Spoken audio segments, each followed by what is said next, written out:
Yesterday in Woolwich, which is a part of London, a British soldier was walking down the street wearing a Help for Heroes t-shirt. That's a charity that helps provide for UK soldiers who were wounded in battle. A car carrying two men saw this soldier and rammed him against a pole. Then the two men jumped out of the car, shouted Allah Akbar, which means Allah is great in Arabic, and hacked him to death with a meat cleaver and a knife, trying to literally cut the head off that soldier. All of this was happening in broad daylight on a busy London street. It just happened. Some people just walked right on by. Maybe they didn't notice. Maybe they didn't want to notice. Others stopped in shock, and still others just took out their cell phones to record this stunning event on video and by tweeting about it on Twitter. And the man who had just finished hacking the soldier to pieces was happy to play for the cameras, bloody meat cleaver in hand. He didn't run or hide. He wanted to go on the record in perfect English with his explanation. And he had plenty of time to do so. In fact, nearly 20 minutes elapsed before police bothered to show up. Here's a 2-minute statement the murderer delivered to a passenger on a city bus that stopped at the scene. Look. Yeah. The only reason we have killed this man today is because Muslims are dying daily by British soldiers. And this British soldier is an eye for an eye and a tooth for a tooth. By Allah, we swear by the Almighty Allah, we will never stop fighting you until you leave us alone. So what if we want to live by the Sharia in Muslim lands? Why does that mean you must follow us and chase us and call us extremists and kill us? Rather, you lot are extreme. You are the ones. When you drop a bomb, do you think it picks one person? Or rather, your bomb wipes out a whole family? This is the reality. By Allah, if I saw your mother today with a buggy, I would help her up the stairs. This is my nature. But we are forced by the Quran in Surah At-Tawbah, through many ayats throughout the Quran, that we must fight them as they fight us. An eye for an eye and a tooth for a tooth. I apologise that women had to witness this today, but in our lands, our women have to see the same. You people will never be safe. Remove your governments, they don't care about you. Do you think David Cameron is going to get caught in the street? When we start busting our guns, do you think your politicians are going to die? No, it's going to be the average guy like you and your children. So get rid of them. Tell them to bring our troops back so you can all live in peace. Leave our lands and you will live in peace. That's all I have to say. I mean, Allah's peace and blessings be upon Muhammad sallallahu alayhi wa sallam. That's unbelievable. Now this man, now identified as Michael Adebolejo, he's a 28-year-old British-born citizen. He says clearly this was done because of Islam. He said the words Allah, Muslim, Islam, Quran, and Sharia 9 times in 2 minutes by my count. He says his murder was because of Islam and in the name of Islam. He's not trying to hide it. He's not making other excuses for it. In fact, he's quite honest, isn't he? What will be so fascinating in the days ahead is how Western, liberal, non-Muslim apologists do everything they can to de-Muslify this murder, to come up with explanations or excuses that Adebolejo himself does not want. It's clear Adebolejo was not drunk or high. In fact, I'm sure as a fundamentalist Muslim, he is an abstainer. He's not crazy, because crazy implies a mental sickness, an illness, which is an excuse that this man clearly does not want. He's not making excuses. He's not trying to avoid responsibility in his rant. The opposite. He is laying out as articulately as he can, as logically as he can, why he did something that might seem crazy to you or me, but to him is not crazy. In fact, it was required for him to do. He says this is about a war between British soldiers and Muslim soldiers. See, he considers himself a soldier in the Grand Jihad, a soldier against Britain, which is interesting given that he was born in Britain. He talks about living by Sharia law in Muslim lands. Now, you might think this is odd, given that he lives under British law in a pluralistic country, Britain. In fact, the official religion in the UK is the Church of England, and one of the Queen's titles is the Defender of the Faith. But fundamentalist Islam believes that the whole world must become Muslim. And in fact, the whole world is just divided between countries in Dar al-Islam, the house of submission to Islam, and Dar al-Harb, the countries in the house of war. War meaning a jihad to bring them into submission to Islam. Now, under the Geneva Conventions, this guy would not be classified as a soldier. He's a terrorist, because he's not part of an army with a chain of command, who bears his weapons openly, who wears a uniform, and who follows the laws of war, like not hacking someone to pieces in the middle of a London street. But the laws of war are a construction of Western civilization and liberal philosophy. They're secular law, treaties written by mere men. This street butcher follows the law of Allah, written in the Quran, and he actually cited a specific chapter in the Quran permitting his conduct. I don't know if you heard it there. He mentioned the Surah Al-Taba. Surah is the Arabic word for chapter. Surah Al-Taba is the 9th chapter of the Quran. I'm going to use the authoritative University of Michigan translation here. And chapter 9, verse 5, translated into English, I'll read it to you in part. It says, "Slay the idolaters wherever you find them, and take them captives, and besiege them, and lie in wait for them in every ambush." That's from the Quran. That's what he quoted.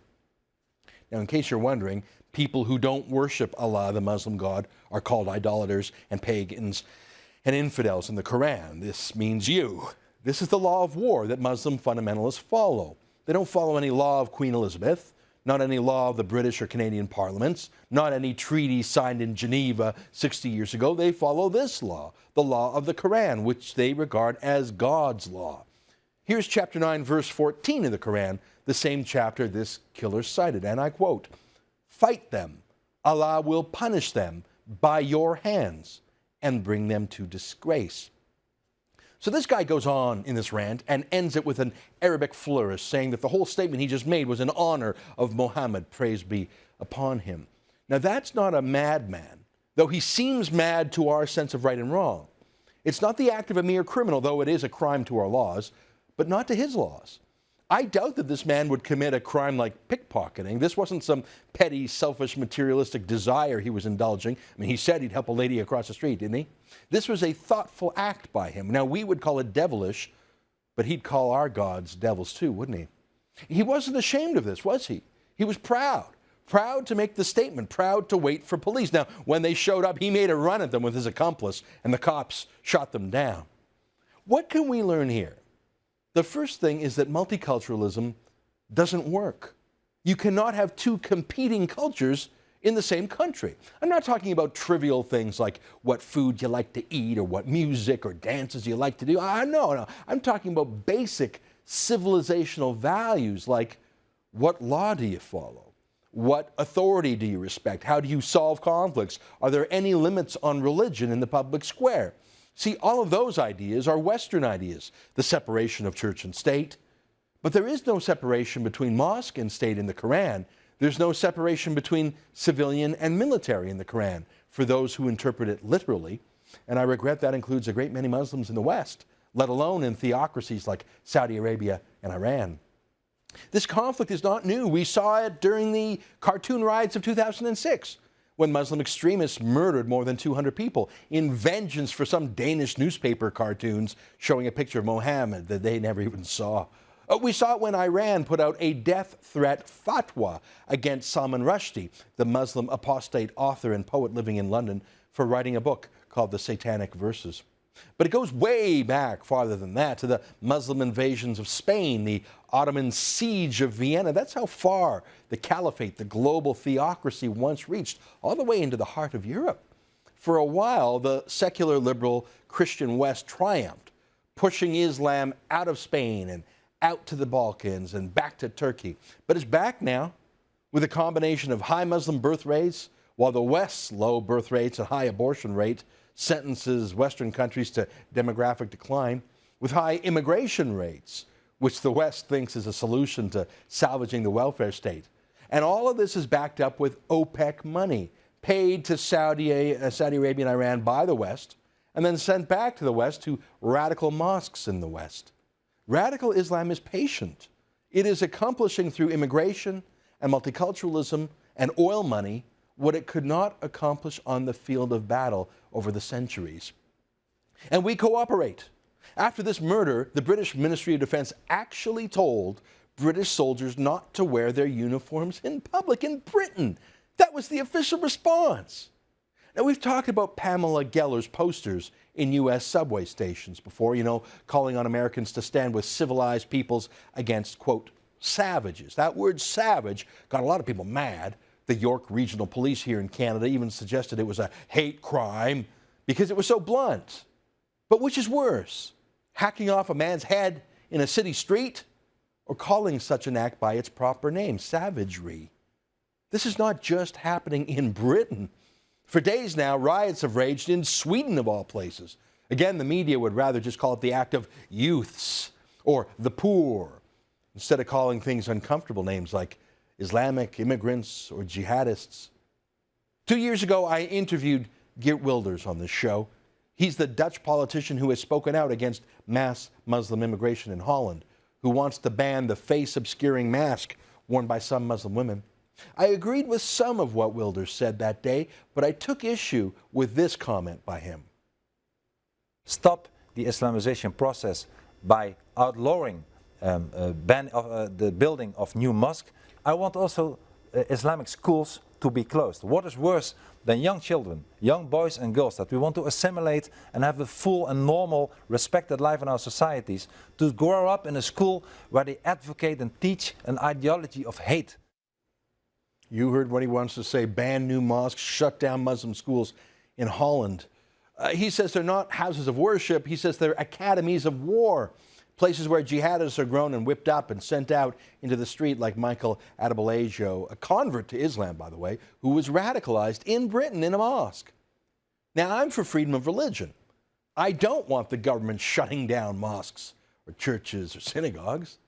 But Wilders has a point, and it's actually the same point made by that murderer Adebolajo. It's the same point made in that verse in the Quran. Fundamentalist Islam does not regard mosques as a place where people pray once a week and then live the rest of their lives as Canadians or Britons first. A mosque's purpose is dawah, the promotion of Islam, the conversion of Gentiles.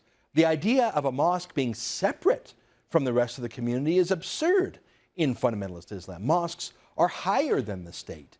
They will replace the state.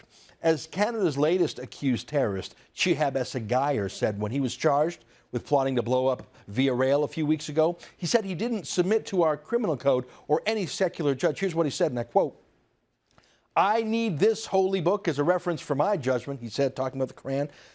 "I don't want a book written by humans." That's what he said. Mosques or schools that teach the destruction of our Canadian laws and government and that counsel violence against our country and against our citizens, places that incubate terrorism and preachers who recruit for it and send out young ticking bombs like Michael Adebolajo, well, on that, I'd agree with Geert Wilders. Such imams are no different than terrorists, and such mosques are no different than terrorist base camps. We are at war, my friends, or to be more precise, others are at war with us, not just overseas, but here in our own countries. Don't take it from me or Geert Wilders. Take it from the man with the bloody meat cleaver standing in the street.